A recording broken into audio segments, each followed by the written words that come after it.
profesor Mauricio, No, yo solo quería que le preguntara si Germán hablara de toda su experiencia en la claro. FAUA y digamos, el Instituto de Crédito Territorial. Creo que hablando de políticas es buenas políticas, ¿no? Buenas políticas públicas que incentiven ese. Hay historia hecha ya que habría que ver y hay mucha cosa que retomar que se perdió. Muy bien. Quiero hacer una intervención corta, complementando todo lo que dijo Germán y Diego, lo que hemos dicho aquí. Creo que la pregunta que habría que hacerle al ministro, además de cuál es la calidad de la vivienda, a mí me preocupa es cuál es la calidad de los espacios entre las viviendas, que son los espacios en donde se construye la comunidad. Finalmente, una vivienda de 40 metros, decir que ya está inventada puede sonar facilista, pero en 40 metros ya se han desarrollado yo no sé cuántas tipologías buenas o muy buenas. Pero el espacio intermedio, el que queda fuera de mi puerta, entre el vecino y el otro, ahí es donde hay que trabajar, ahí es donde hay que trabajar muy fuerte, porque no se puede convertir en un tema cuantitativo, ¿cierto? De sembrar casas independiente de qué va a suceder con esas familias. Hay que construir comunidad. Claro, Mauricio, una pregunta. ¿Cómo lograr hacer eso en espacios reducidos, que es lo que tienen este tipo de viviendas, hablando de este tema en específico, y siendo un poco abogado del diablo del otro lado del gobierno, con pocos recursos? No, fíjate que si uno va a cualquier pueblo o poblado campesino, sucede espontáneamente bien y son autosostenibles. ¿Por qué cuando llegamos los arquitectos o los políticos o no sé qué llega y se daña todo si ya hay unos ecosistemas que están funcionando? Yo creo que es un poco ese afán de protagonismo de pronto a través de votos, recursos, un poco el tema estelar, la que puede. Iba a esa cosa de los asentamientos nativos o poblados, porque hay una cosa muy importante y es la porosidad urbana, la tipología que tanto nos hablaba y nos habla Germán Samper. O sea, dependiendo de la ciudad, dependiendo del lugar, de la condición geográfica, debe haber unas condicionantes urbanísticas y tipológicas para asentar ese tipo de vivienda que queremos. No es lo mismo hacer una vivienda en Bogotá que una vivienda en Cali o en Santa Marta. Tú no puedes coger el modulito de 500 casas y repetir, porque una va a ser un horno, en otras va a ser muy fría, en el otro la gente quiere estar afuera, en el otro la gente quiere estar adentro. La casa tan bonita, la casa campesina de acá, con todos los corredores alrededor, es muy diferente a la casa campesina de Bogotá, que el corredor está al centro, el patio está adentro. Aquí el patio es el paisaje y el corredor es alrededor. Y es la misma casa de barro con los mismos metros y demás. Entonces la tipología y el lugar hay que preverla, no se puede repetir esto como un sello. Entonces creo que ahí hay que ver hay que hacer un análisis más concienzudo y el trabajo ya está muy hecho, simplemente de consultar y de perder un poco ese afán de protagonismo y hacer las cosas bien hechas, que es lo que en otros países se intenta hacer, ¿no? Que no sea una competencia a ver quién entrega cosas más rápido, lo que sea que se llame.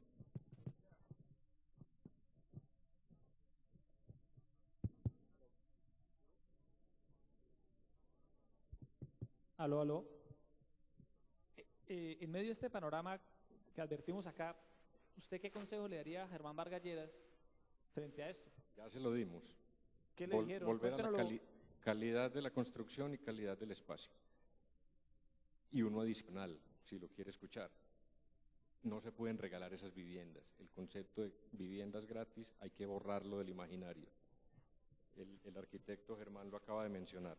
Muchas de esos 100.000 depositarios van a ser familias que vienen de la informalidad, entendiendo informalidad como falta de norma, los grandes cordones de miseria pues, que han abonado las grandes ciudades, no saben qué es un impuesto predial, no saben qué es pagar unos servicios y no saben vivir en comunidad.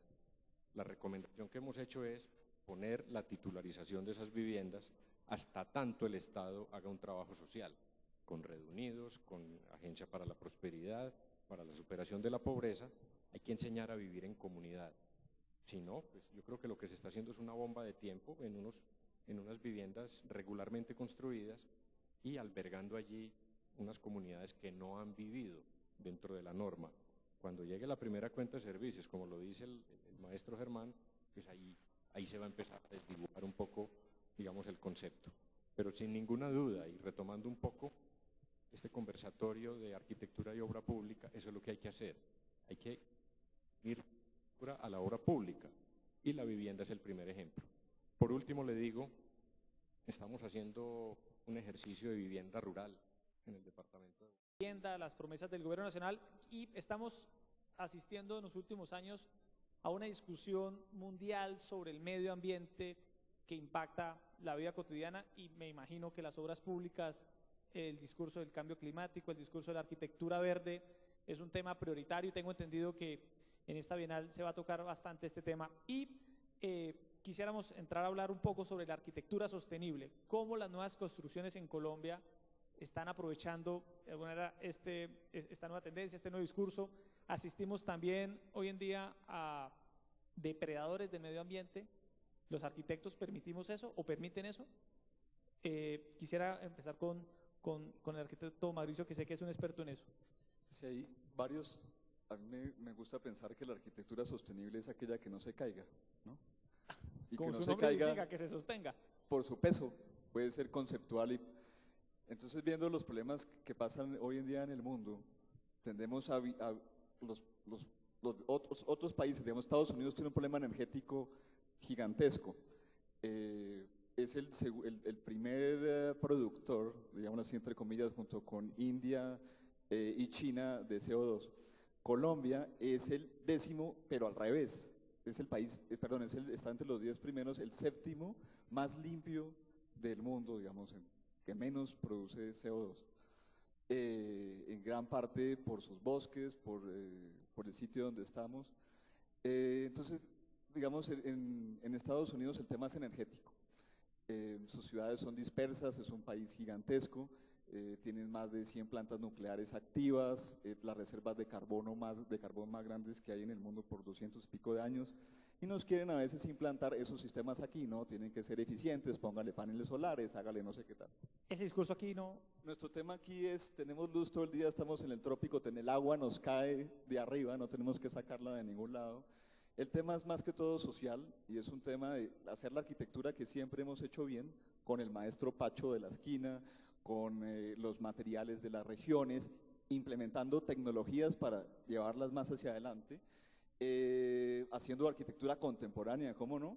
Pero digamos atendiendo, tiene problemas de luz, haga un patio, tiene problemas de asoleación, ubique bien el edificio, ¿sí? No póngale elementos y cosas que cuestan más, que van a ser más onerosas y demás. Entonces sí se puede hacer arquitectura económica que atienda los términos sostenibles y bioclimáticos. Si tienes problema de agua, puedes captar, digamos, en Villavicencio llueve 4.000 milímetros al año, 4 veces más. Entonces hay que hacer grandes techos para captar esa agua lluvia. Tienes problemas de humedad, pues ventila el edificio, genera microclimas. Entonces yo pienso que en términos sostenibles la arquitectura que hemos hecho siempre ha estado bien. Es el tema de lo social y el tema de la ciudad, el tema de los residuos, de las basuras. ¿Qué sacas tú con un edificio con todos los sellos del mundo sostenibles y demás si afuera atracan a la gente y roban, ¿no? Y es inseguro. Entonces, no se trata de 2 o 3 edificios, ejemplos para las ciudades, sino que el grueso, que es la vivienda, que es lo que arma la ciudad, y más la vivienda hecha no por arquitectos o por constructores, sino la que tiene que hacer la gente por la necesidad, se haga bien y llegue el mensaje claro de qué es lo que tiene que hacer a las políticas públicas que pueden lograr un cambio. Entonces, es ahí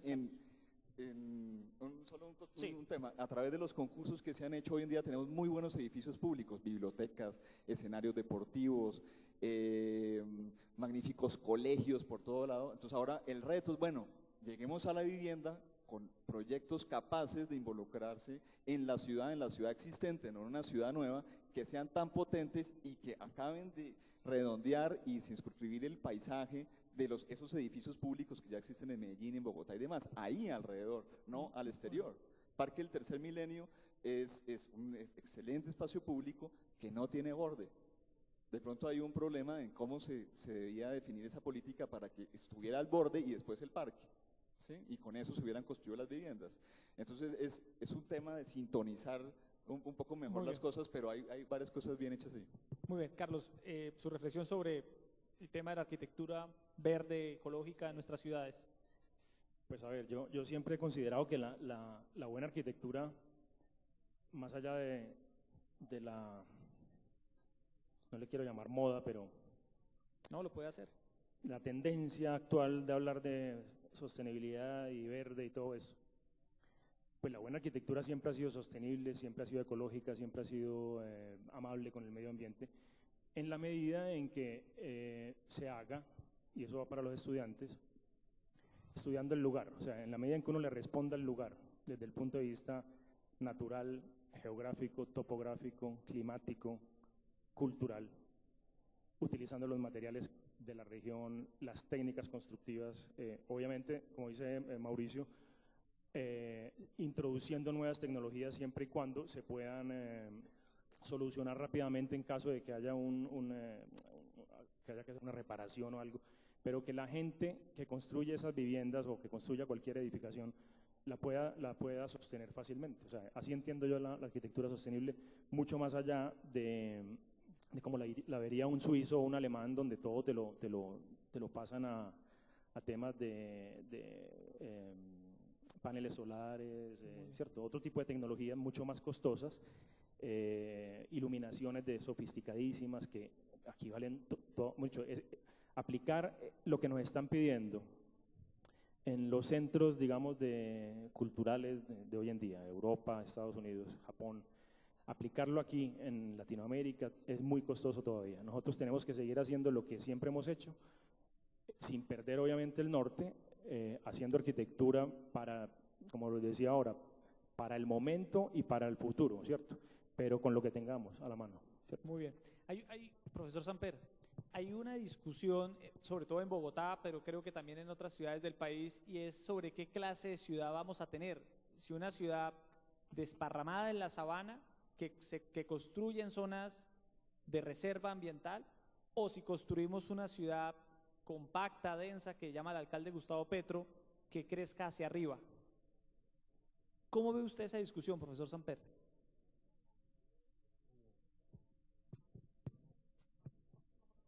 La pregunta es difícil de contestar, pero podemos decir claramente que si nosotros tenemos una ciudad con bajas densidades, vamos a ocupar toda la sabana, y la estamos ocupando ya.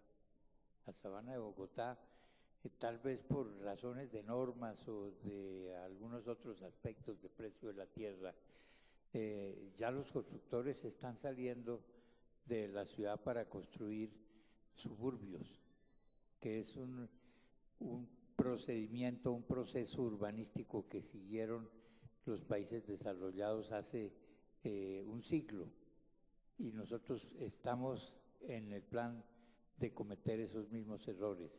No por vivir afuera con una casita aislada muy bonita sea malo, sino porque esa casa con baja densidad hace que tengamos que extendernos. Y extendernos significa grandes avenidas, colectores de aguas negras, aguas lluvias, todo ese tipo de servicios de infraestructura que son costosísimos.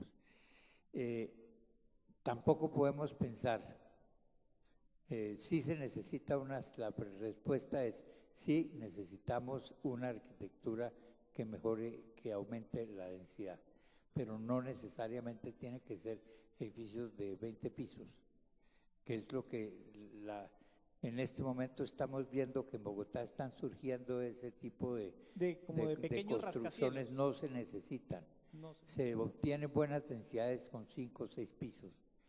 La ciudad de la Colsubsidio tiene buena densidad y no pasa de 5 pisos. Y tiene muchas ventajas porque, vuelvo a hablar, el día que haga mantenimiento de ascensores en edificios altos, pues eso va a volver un drama completo. 5 pisos pueden subirlo las personas sin mucho problema. Y ese tipo de ciudad de altura permite crear espacios entre los edificios, espacios públicos amables. Es una escala humana, digámoslo así. un edificio de 20 pisos y en este momento pues mi maestro Le Corbusier debe estar revolviéndose en su tumba que un alumno de él diga esto. Él lo propuso y fue en su momento muy oportuno, pero ese tipo de construcciones puede quizás ser útil para viviendas de estratos altos, que tienen el dinero necesario para poner tecnológicamente a funcionar esos edificios a esas alturas y tener buenos parqueaderos, 2 sótanos, 3 sótanos de parqueaderos. De eso no estamos hablando de qué vamos a hacer. El 70% de la vivienda es informal. Es con esas personas que nosotros tenemos que trabajar y ver, que yo creo que en esta mesa estamos hablando para ese tipo de personas. No se necesita más de 5 pisos para hacer una ciudad amable y con buena densidad. Muy bien, profesor Samper. El doctor Sierra, sobre esta reflexión de las ciudades compactas y ciudades que se explayan para... A mí se me quedó un tema cuando hablaba Carlos y Mauricio, y es esa proliferación de sellos, el sello verde, el sello no sé qué, todo tipo de estampillas que se quieren vender. Falta, no es sino mirar una revista de fin de semana donde se promociona la vivienda. Jamás se nombra el arquitecto diseñador, pero sí se nombran qué sello lo ampara, casi traídos de otro lado, y donde lo que se está haciendo es aprovechar ese tipo de cosas para aumentar los precios. Es decir, el comprador normal de fin de semana y aquellos que han hecho un ahorro y quieren acceder a una buena vivienda, pues los están conduciendo sin ninguna misericordia a simplemente tener como criterio si esto está avalado por X o Y institución, preferiblemente norteamericana, en la cual le digan, vaya, viva tranquilo, que esto es sostenible. Palabra que empieza a generar un cansancio en el ejercicio.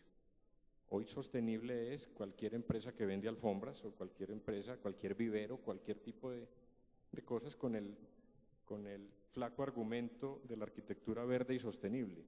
Entonces también nos corresponde reorientar esta desinformación comercial de los promotores inmobiliarios, y ahí no me quiero detener en la torre. Que todos los ejercicios hoy en día son verdes. Son verdes. Y quizá solo sería la fachada que sea verde. Es que cuando fuimos a hablar a la alcaldía de Bogotá, en el corto periodo que le dieron a Clara López, fuimos a hablar de la séptima. Entonces, cuando se habló del eje ambiental, pues unos se miraban desconcertados, ¿y eso qué es? El eje ambiental y las cubiertas, algunos se atrevió a proponer que pintaran de verde algunas fachadas, y no es un chiste. Entonces, si estamos en ese orden de ideas, pues hombre, el desánimo es total. Hay que persistir como arquitectos y como profesionales en darle el nombre que es a las cosas y decir, pues hay que trabajar con lo que tenemos en la mano. Muy bien. Quisiera escuchar la reflexión tanto del arquitecto Carlos como de Mauricio sobre el tema de la ciudad densa o ciudad que se esparrama o se explaya, como dicen los expertos. Sí, dos cosas interesantes. Una es el tema con los rascacielos, es se me viene a la cabeza el poema de José Asunción Silva, de que y era una sola sombra larga y larga, ¿no? Entonces, ¿cuál es el impacto de un edificio en el paisaje? La sombra que va a proyectar, la cantidad de carros que van a salir. O sea, hay un tema con el símbolo, se nos volvió que ahora no solo es un símbolo, un sellito, sino que cada edificio debe tener su simbolito que ir a peregrinar para... Entonces, en ciertas partes ha funcionado, pero eso no sale de por sí el símbolo como al final la cereza encima del helado, sino que hay una construcción. Medellín, para llegar a lo que está todo un trabajo social, o toda una gran aventura política, de buenas políticas, hasta que al final se consolida en un símbolo de algo que dice, el cambio ocurrió. Y este es el símbolo y tal, la pieza tal vez más especial que simboliza ese cambio, pero no es un símbolo que se introduce para generar el cambio. Entonces ahí me salta una inquietud, porque al hablar de París o Roma o demás, nosotros nos gastamos todos los ahorros de un año para ir a pasar 7 días en Roma o en París y tal. ¿Por qué no construimos de la ciudad que tenemos algo tan valioso que no queramos salir de ahí? Eso es lo que me refiero con el carácter de cada ciudad, ¿no? O sea, no es un tema de la construcción de grandes cosas que haya que peregrinar, sino de esa cotidianidad que hace que no quieras salir del sitio donde estés. Muy bien, ya que hablaba usted de los constructores en Bucaramanga, en los cerros de Bucaramanga, las personas que conozcan la ciudad se han ido construyendo cada vez más pequeños rascacielos. Había un constructor que decía que eso era la pequeña Manhattan. Un poco osado, ¿no? Bueno, Bueno, no, básicamente repetir lo que ya han dicho. Obviamente voy a hablar de Medellín. Medellín, a diferencia de la sabana, pues tiene unos límites geográficos que son las montañas y creo que hay una política del gobierno actual que es delimitar un cinturón verde en la cota no sé cuál, 1800 algo, 1900, 1800, que obvio va a obligar a que la ciudad se construya hacia adentro, ¿cierto? Yo estoy completamente de acuerdo en que las ciudades deben ser compactas, siempre y cuando haya un equilibrio entre el vacío y el lleno, ¿cierto? Entre el espacio público y lo construido. Estoy de acuerdo con Samper en que una ciudad no tiene que ser pues, llena de rascacielos y lo que sí debe tener es parques y buenas aceras, buenos servicios públicos. Pues inevitable hablar de París o de Londres o de, no sé, de ciudades que funcionan y que obviamente son caóticas en algunas partes, pero tenemos como esa idea de que funcionan de manera equilibrada, ¿cierto? Entonces, nada, simplemente creo que lo ideal es eso, un equilibrio entre el espacio público y lo construido. Bueno, muy bien, vamos a abrir el espacio para algunas preguntas del auditorio. No sé si de pronto cómo pudiésemos escucharlas, si la persona quisiera venir hasta acá o si tratamos de llevarle el micrófono hasta allá. Aquí hay una persona al fondo. ¿Le podemos prestar un micrófono, Yurani? Aquí hay un micrófono. Le agradezco a la persona que nos dé su nombre, nos diga si es estudiante, si es arquitecto profesional, qué hace y la pregunta a quién la hace dirigida, por favor. Bueno, mi nombre es William Castaño, docente de la Universidad San Buenaventura. Tengo una firma que se llama Área 4. Básicamente nos dedicamos a hacer concursos. La pregunta, y primero que todo quiero resaltar pues también el esfuerzo que ha hecho la sociedad sobre ese tema de los concursos y cómo ha permitido a empresas y arquitectos meterse en este mundo de la arquitectura mediante los concursos. Pero viene al caso el tema del aeropuerto El Dorado. Yo hice parte del equipo ganador del primer puesto del aeropuerto El Dorado, donde pues, nos llevamos una impresión no muy grata en este aspecto cuando se ganó el concurso, pero resultaron haciendo otra cosa y creo que fue un tema de cómo se planteó el concurso desde el principio y dio pie a que sucediera lo que sucedió y que por motivos digamos ya económicos dentro de la cláusula del contrato estaba de que se... Pero una pregunta, la pregunta es que